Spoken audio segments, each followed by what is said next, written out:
Are we on? Okay. A lot of people wanted to know how we make our hobo wine. So I'm going to show you how to make this wine in under 5 minutes. First of all, you got to get juice. We like to use Welch's grape juice. It's got to be 100% grape juice, no additives, no preservatives. Basically, all you got to do is read the label and it'll tell you all that. They make different flavors as well. It's got to say 100% juice. And these are just a couple that we like. Okay, so first of all, these are 64 ounces, so they're half a gallon. Take and pour out a cup and a half, which I already did, as you can see here.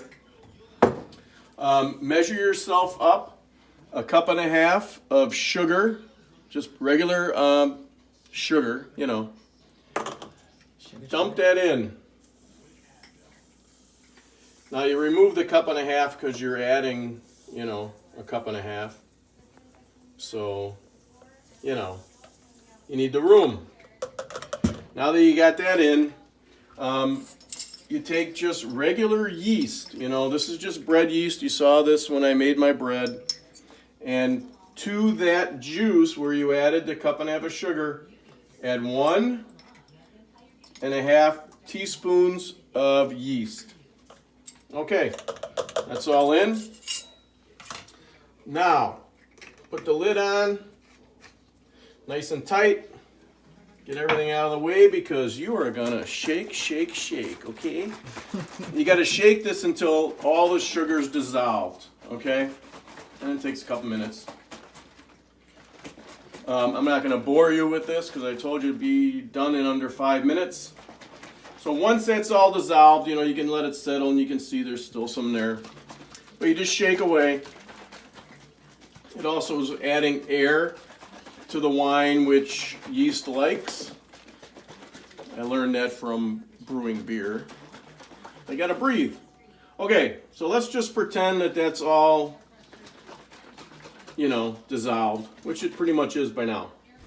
Now that you've done that, the way you store this is you store it for about a month in a warm, dark place. What I do is I take however many I make and I put them in a stock pot with a lid and I just lay them on the furnace. So the furnace kicks on, it warms it up, the yeast likes warm. But before you do that, you got to take the lid and just crack it a little bit so there's a little play in it, just like that, see? So you can see how it goes up and down. Because when the yeast starts eating the sugar that you've added and the sugar that's in the juice, it expels carbon dioxide and also converts the sugars to alcohol. So you need to breathe the carbon dioxide out without letting air in because air will ruin any type of alcohol. Like beer, if you leave a beer sit out or wine, once oxygen gets to it, it's bad. So now that we've got our lid loose, we can put that in a warm, dark place. It'll start to ferment, it'll start to foam. In about a month, everything will just settle down. And if you're not sure if it's done or not, just open the lid, put your ear to it, and if you hear fizzing going on, put the cap back on loosely, so there's a little play, and let it set. Once you stop hearing the bubbling and the carbonation of the wine's ready. All the yeast will settle to the bottom.